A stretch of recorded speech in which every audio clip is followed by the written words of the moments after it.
Iran के जवाबी missile हमलों से तल अवीव और हैफा समेत कई इसराइली शहरों में तबाही। साहिली शहर बेतयाम में कई इमारतें खंडर बन गईं। कंक्रीट उखड़कर सड़कों पर बिखर गया। इलाका मलबे का ढेर बन गया। 14 अफराद हलाक, 200 से ज्यादा जख्मी। मिसाइल हमलों से हैफा की ऑयल रिफाइनरी पर आग भड़क उठी। पासदारान इनकलाब का कहना है कि खैबर मिसाइलों से हैफा और तल अवीव को निशाना बनाया। इसराइल पर बदर और इमाद मिसाइल भी दागे। इसराइली फौज के मुताबिक ईरान और यमन से हफ्ते की शब और इतवार की सुबह तकरीबन 70 मिसाइल दागे गए।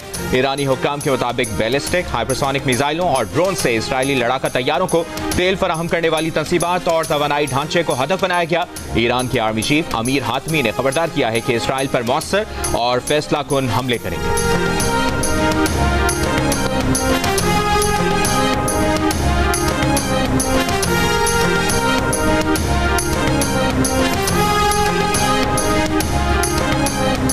इसराइली फौज का कहना है कि यमन और ईरान से मिसाइल दागे गए हैं। ये भी कहा कि तेहरान में वसी पैमाने पर हमले मुकम्मल कर लिए। ईरानी जौहरी हथियारों की तनसीब, ईंधन जखायर और तेहरान में दिफाई हेडक्वार्टर्स को निशाना बनाया। तेहरान ऑयल रिफाइनरी पर हमले के बाद आग लग गई। तेल के 2 डिपो मुतासिर। इसराइली फौज का कहना है कि तेहरान पर 2 घंटे तक 70 तैयारों ने परवाजें की। 40 अहदाफ निशाने बनाए। ईरान के पास अब भी वो हथियार मौजूद हैं जो इसराइल के लिए शदीद नुकसान का सबब बन सकते हैं। आयतुल्लाह खamenei हमारा निशाना है। इसराइली बमबारी से बुशहर में जनूबी पारस गैस फील्ड में आग लग गई, जिसे बाद में बुझा दिया गया। साउथ पारस गैस फील्ड दुनिया की बड़ी समुद्री गैस फील्ड है।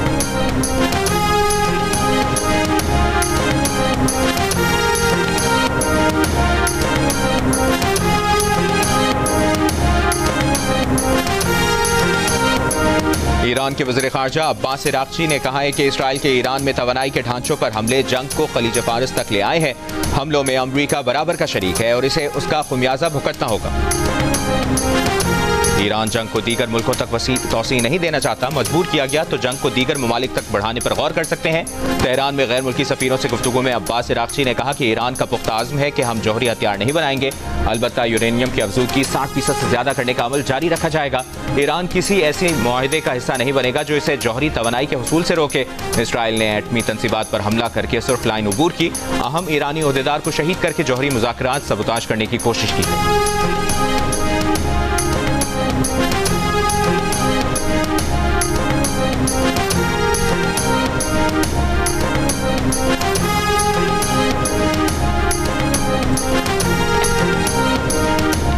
अमरीकी सदर की ईरान पर हमलों में मुलविस होने की तरदीद। सदर ट्रंप ने कहा कि कल रात ईरान पर हमले से अमरीका का कोई ताल्लुक नहीं था।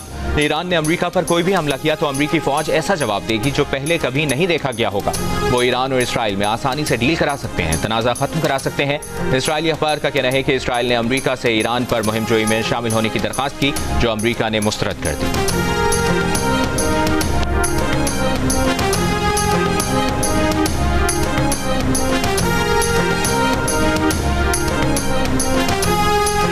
जर्मनी, फ्रांस और बरतानिया ने ईरान के जौहरी प्रोग्राम पर फौरी लेकिन मशरूत मुज़ाकरात के लिए तैयारी कर ली। बरतानवी अखबार के मुताबिक जर्मन वज़ीर ख़ारजा ने तनाज़े के खात्मे की ज़रूरत पर जोर।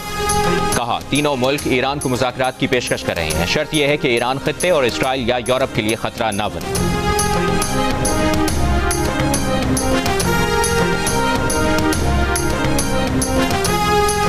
अमरीकी सदर ट्रंप और रूसी सदर पुतिन की 50 मिनट तक गुफ्तगू। रूसी हुक्काम के मुताबिक रूस ने ईरान के खिलाफ इसराइली फौजी ऑपरेशन की मसम्मत की। अमरीकी सदर ट्रंप ने कहा कि रूसी सदर पुतिन से ईरान इसराइल जंग पर बात की। पुतिन और मैंने इत्तफाक किया कि इसराइल ईरान जंग खत्म होनी चाहिए।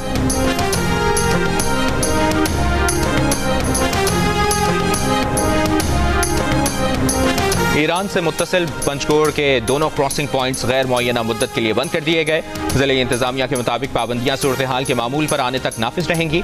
अवाम गैर जरूरी नकलो हरकत से गुरेज करें। दोनों मुल्कों के दरमियान फ़ज़ाई रास्ता भी बंद। इसराइली हमलों के पेश नज़र वज़ारत दाखिला का शहरियों को ईरान का सफ़र न करने का मशवरा। ईरान में पाकिस्तानी सफ़ीर मुदस्सिर टीपू खुसूसी हिदायत के लिए इस्लामाबाद पहुँच गए। दफ्तर ख़ारजा ज़राए का कहना है कि ईरान में मौजूद पाकिस्तानियों को वापस वतन मुंतकिल किया जाएगा।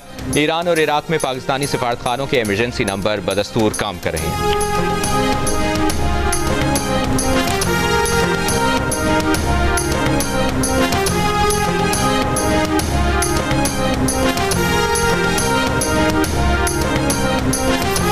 इसराइल ने ईरान के खिलाफ जंग में अमेरिका से मदद मांग ली, लेकिन ट्रंप इंतजामिया ने अब तक खुद को इसराइली कार्रवाई से दूर रखा है।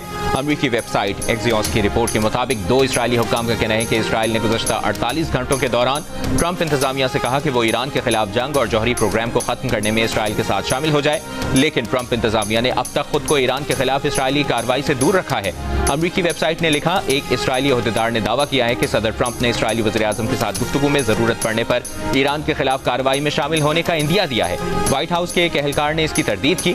एक दूसरे अमेरिकी एहलकार ने तस्दीक की कि इसराइल ने ट्रंप इंतजामिया से जंग में शामिल होने की अपील की है, लेकिन फिलहाल ट्रंप इंतजामिया इस पर गौर नहीं कर रही। एक इसराइली ज़राए ने दावा किया है कि अमेरिका दरखास्त पर गौर कर रहा है और इसराइल को उम्मीद है कि ट्रंप राजी हो जाए।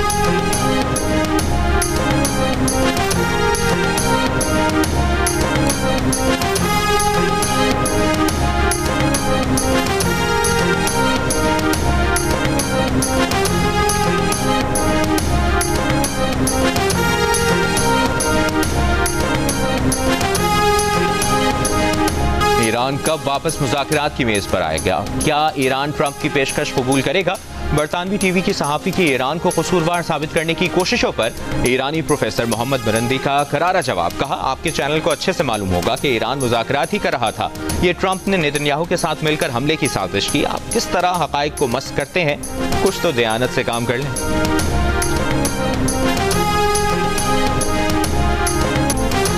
अमेरिका का ईरान के खिलाफ जंग में मुलविस होना इसराइली साजिश का नतीजा होगा। CIA के साबिक ऑफिसर फिलिप जिराल्डी 11 साल पहले ही खबरदार कर चुका था। मार्च 2014 में की गई तकरीर के दौरान फिलिप ने कहा था कि अगर अमेरिका ईरान के साथ किसी जंग में मुलविस हुआ तो इसकी वजह यह नहीं होगी कि अमेरिका को ईरान से कोई खतरा है, बल्कि ये इसराइल और वाशिंगटन में मौजूद इसराइली लॉबी की साजिशों की कामयाबी होगी। इसराइल वाशिंगटन में मौजूद अपने सरपरस्तों और इत्तेहादियों से मिलकर ऐसा जवाब घड़ लेगा जिसकी वजह से अमेरिका को ईरान के खिलाफ जंग में घसीट लिया जाए।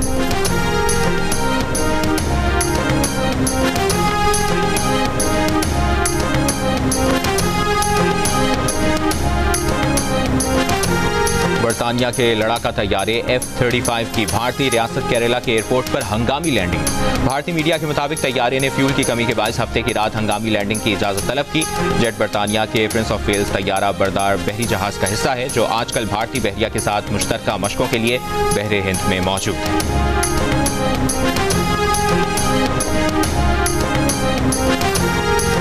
ईरान में फंसे पाकिस्तानी तलबा और तालिबात का काफिला तेहरान से रवाना। पाकिस्तानी तलबा को लेकर 6 बसें तफ्तान बॉर्डर के लिए रवाना हो गई। सिफारती ज़राए के मुताबिक तफ्तान बॉर्डर पर शाम 4 बजे के बाद भी राहदारी मिलेगी। ये तलबा तेहरान और इस्फहान यूनिवर्सिटी में इंजीनियरिंग और दीगर शोबों में ज़ेर तालीम है। पाकिस्तानी सिफारतकारों ने तलबा और तालिबात को अलविदा कहा।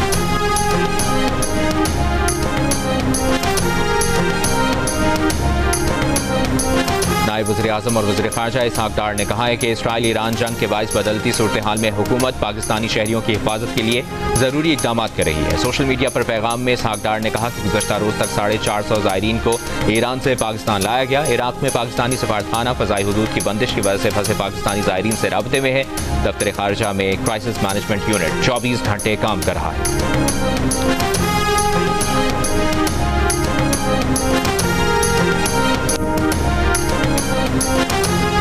पाकिस्तान जंग नहीं चाहता, लेकिन अगर भारत पानी रोकता है तो पाकिस्तान के पास जंग के सिवा कोई दूसरा ऑप्शन नहीं। बिलावल भुट्टो का जर्मन नशरियाती इदारे को इंटरव्यू। भारत की तरफ से पानी रोकना हमारे वजूद को खतरे में डालने के मुतरादिफ है। पानी हमारी बका है, किसी सूरत अपने हक से दस्तबरदार नहीं हो सकते। बिलावल ने कहा कि पाकिस्तान में दहशतगर्दी के वाक़यात में भारत का हाथ है, लेकिन हमने कभी नहीं कहा कि दहशतगर्दी की वजह से जंग छेड़ दें।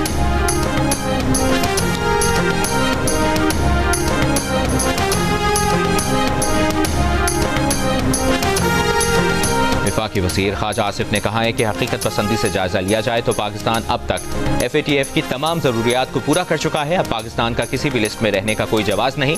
भारत और इसराइल की साजिशों के बावजूद पाकिस्तान को ग्रे लिस्ट में शामिल नहीं किया गया, जो पाकिस्तान की बहुत बड़ी फतह है। उन्होंने कहा कि फाइनेंशियल एक्शन टास्क फोर्स के ज़ेली इदारे इंटरनेशनल कॉर्पोरेशन रिव्यू ग्रुप के इजलास में फैसला किया गया कि पाकिस्तान को ग्रे लिस्ट में शामिल नहीं किया जाएगा। इजलास में चीन ने वाज़ेह मौक़िफ़ इख्तियार करते हुए पाकिस्तान के लिए रिलीफ की हिमायत की। तुर्की एरिया चीन के मौक़िफ़ की तौसीक़ की।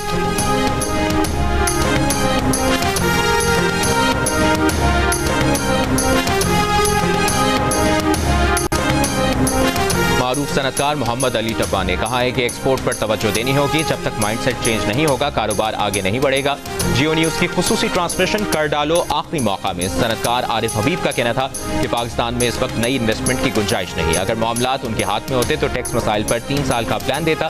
साबिक वज़ीर ख़जाना मिफ्ता इस्माइल ने कहा कि दूसरे ममालिक से मवाजना करें तो हमारी मैन्युफैक्चरिंग नहीं बढ़ रही। FBR वाले अपने नोटिस पर 1% कलेक्ट नहीं कर सकते। साबिक चेयरमैन एप्टमा आसिफ इनाम ने बताया हुकूमत को तजवीज़ दी थी टैक्स चोरी का मौका दे ना ही पकड़ने के लिए जाएं। अगर मकामी मसनूआत पर सेल्स टैक्स है तो बरामदात भी सेल्स टैक्स और रिटर्न से मशरूत होनी चाहिए। मुआशी तजियाकार मोहम्मद सुहेल ने विफाकी बजट तवक्को के मुताबिक करार दिया। कहा ई कॉमर्स टैक्स लगाना ठीक कदम है। मसला नॉन फाइलर्स का टैक्स ना देना नहीं बल्कि फाइलर्स का कम टैक्स देना है। टेक्सटाइल मिल्स के डायरेक्टर ज़ियाद बशीर बोले FBR ही टैक्स जमा करता है और पॉलिसी भी बनाता है जिसे खत्म होना चाहिए। दोनों कामों के लिए अलग इदारे होने चाहिए।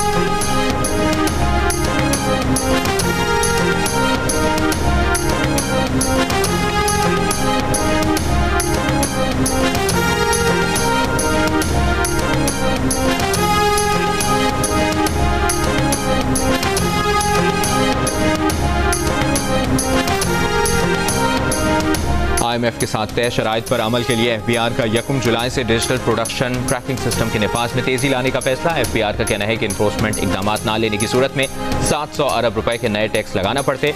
सिगरेट, सीमेंट, पोल्ट्री, मशरूबात, खाद और टेक्सटाइल सेक्टर की निगरानी बढ़ाई जा रही है। टोबैको सेक्टर की पैदावार और सेल को डिजिटल ट्रैकिंग सिस्टम से मॉनिटर किया जाएगा। टेक्सटाइल सेक्टर की भी कैमरों के जरिए निगरानी की जाएगी। FBR के मुताबिक टेक्सटाइल सेक्टर में 15 लाख मिल्स की अंडर रिपोर्टिंग का इंकशाफ हुआ है। सेल्स टैक्स रेवेन्यू को GDP के 5% के मुसावी तक ले जाया जाएगा। IMF के साथ इन्फोर्समेंट इकदाम बढ़ाने पर इत्तफाक किया।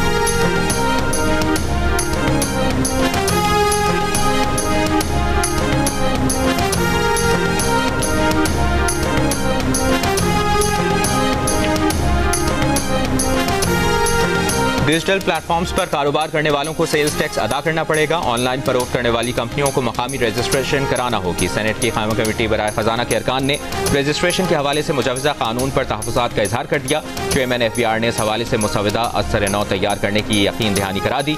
कहा घरेलू खवातीन समेत 1 टाइम ट्रांजेक्शन करने वालों को रजिस्ट्रेशन नहीं करानी पड़ेगी। टैक्स हुकाम ने बताया कि कानून में तरमीम करके टैक्स फ्रॉड और टैक्स चोरी में मदद करने वालों को कैद की सजा की तजवीज़ दी है। कमेटी के रुकन टैक्स ना दहिंदा को सजाएं देने की बजाय सख्त जुर्माने किए जाएं। सेनेटर मोहसिन अजीज बोले 1 करोड़ से 5 करोड़ रुपए तक जुर्माने किए जाएं, कैद की सजा ना दी जाए। चेयरमैन FBR ने कहा कैद की सजा सिर्फ खौफ पैदा करने के लिए रखी गई है।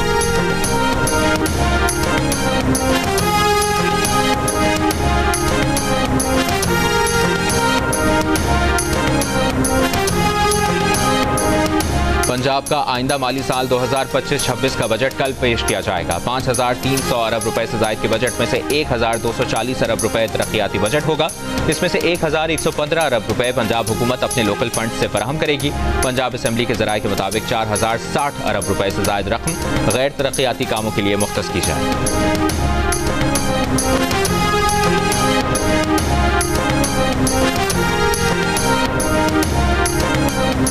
वज़ीर आला पंजाब मरियम नवाज का सनती और माइंस वर्कर्स के बच्चों के लिए आला तालीमी इदारे मुफ्त तालीम का ऐलान। वर्कर्स के बच्चों को कॉमसेट यूनिवर्सिटी के 7 कैंपस में दाखिल दिया जाएगा। फीस हुकूमत पंजाब अदा करेगी। पंजाब वर्कर्स वेलफेयर फंड ने कारकुनों से दरखास्तें तलब कर ली। मरियम नवाज ने कहा पंजाब के हर वर्कर के बच्चों के लिए आला तालीमी इदारों के दरवाजे खोल रहे हैं।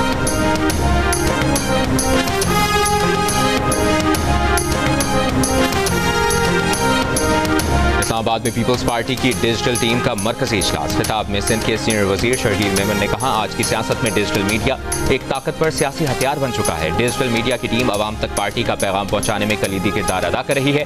कुछ अनासिर सोशल मीडिया पर नफरत, झूठ और इल्जामात की सियासत कर रहे हैं, लेकिन हमने दलील, सच्चाई और इखलाक के साथ जवाब देना है।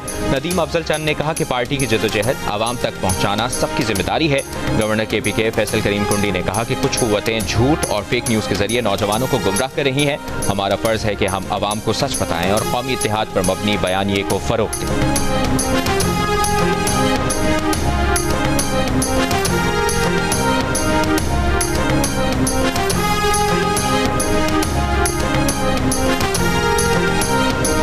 सिंध सिंध और पंजाब के मुख्तलिफ शहरों में वक्फे से बारिश। थरपारकर, नवाबशाह, घोटकी, नौशेरो फिरोज, बहावलनगर, विहाड़ी, कमालिया और बुरेवाला में बारिश हुई।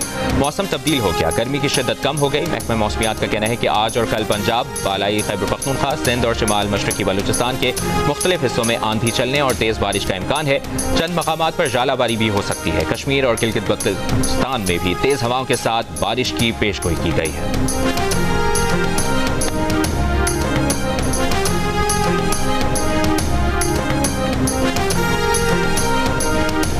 सिंध में आज से प्लास्टिक शॉपिंग बैग्स पर मुकम्मल पाबंदी। सेक्रेटरी माहौलियात का कहना है कि तमाम सनतें, थोक फरोश और रिटेलर्स प्लास्टिक बैग्स का इस्तेमाल बंद कर दें। प्लास्टिक बैग्स की तैयारी, तरसील और इस्तेमाल पर जुर्माने, गिरफ्तारी और फैक्ट्री की बंदिश जैसे इकदाम हों।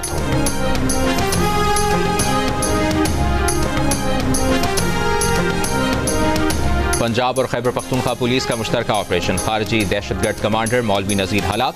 पुलिस के मुताबिक हलाक दहशतगर्द मियांवाली में पुलिस चौकियों पर हमलों में मुलविस था। गुजरात में CCT की कार्रवाइयां, 3 मुल्ज़मान पुलिस मुकाबले में मारे गए।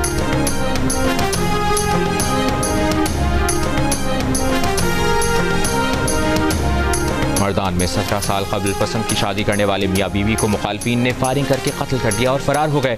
पुलिस के मुताबिक मकतूल खातून ने 17 साल कबल घर छोड़कर पसंद की शादी की थी। दोनों फैसलाबाद में रहने लगे थे। गुज़श्ता रोज़ मियाँ बीवी के हमरा गाँव में अपने भाई के घर आए, जहाँ बीवी के भाइयों और भतीजों ने फायरिंग कर दी और दोनों मियाँ बीवी को कत्ल कर दिया। मुकदमा दर्ज। मुल्ज़मान की गिरफ्तारी के लिए छापे मारे जा रहे हैं।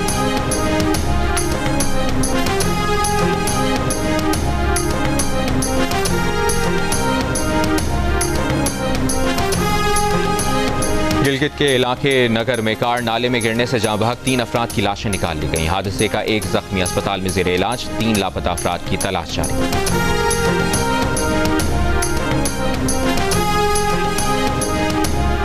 मेयर कराची मुर्तज़ा वहाब ने तारीख़ी एम्प्रेस मार्केट में गोश्त सेक्शन का इफ्तिताह कर दिया। मीडिया से गुफ्तगू में कहा कि तारीख़ी विरसा महफूज बनाने के लिए काम कर रहे हैं। एम्प्रेस मार्केट में पार्किंग सबसे बड़ा चैलेंज था। आज यहाँ 400 गाड़ियाँ पार्क करने की फिजिबिलिटी बनाई है। रवा साल मजीद 6 तारीख़ी मार्केटों की तज़ीन व आराइश करेंगे।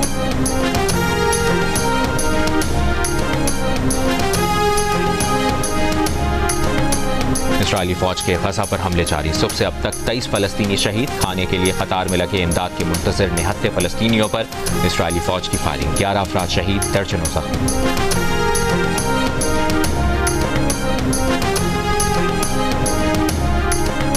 भारतीय अपोजिशन रहनुमा प्रियंका गांधी ने गजा में इंसानी इमदाद की फराहमी की करारदाद के हक में वोट न देने के भारतीय हुकूमत के फैसले को शर्मनाक करार दे दिया।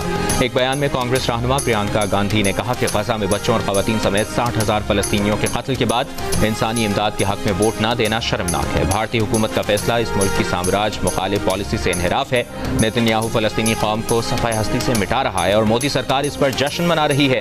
भारत अपने उसूलों और बैनुल-अक़वामी इक़दार के खिलाफ जाते हुए इसराइल के ईरान पर हमले और अस्करी क़यादत के कत्ल पर खुशी का इजहार कर रहा है, जो इंतहाई अफसोसनाक है।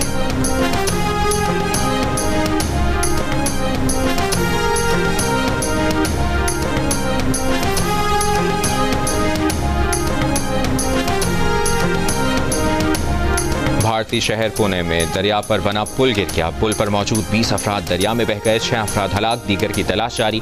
भारतीय मीडिया के मुताबिक पुल पर लोग पानी का तेज बहाव देखने के लिए जमा हुए थे।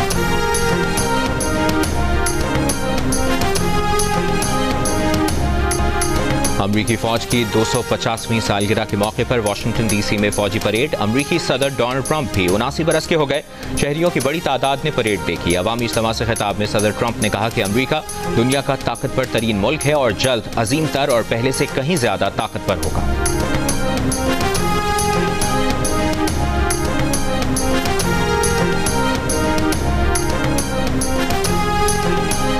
NCA स्किल्स डेवलपमेंट कैंप के लिए कौमी क्रिकेटर्स आज रिपोर्ट करेंगे। कैंप के पहले मरहले में बाबर आजम और मोहम्मद रिजवान समेत 15 क्रिकेटर्स को मदऊ किया गया है। क्रिकेटर्स कल से 2 सेशंस में ट्रेनिंग करेंगे। दूसरा मरहला 23 जून और तीसरा मरहला 30 जून से शुरू होगा।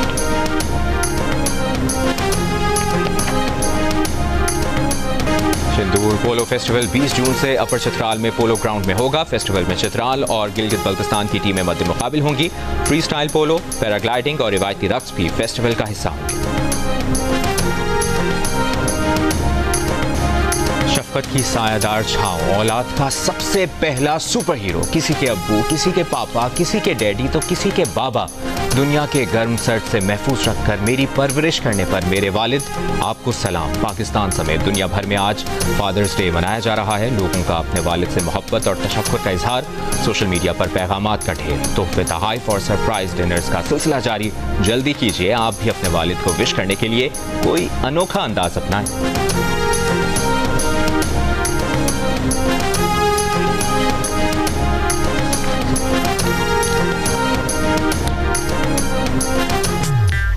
मेरे डैडी मेरी लाइफ है, वो मेरे पापा भी हैं और मामा भी। वो प्रोफेसर भी हैं और कराटे मास्टर भी। My daddy is my Super hero.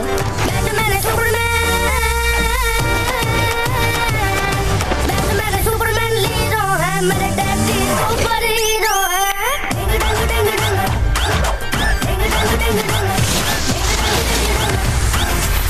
यकीन नहीं आ रहा, मैं क्या वाकई सुपर हीरो बन गया? नहीं, तू फहद मुस्तफा है।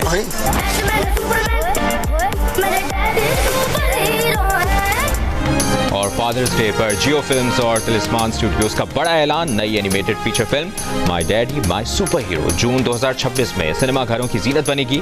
फिल्म का नया पोस्टर जारी।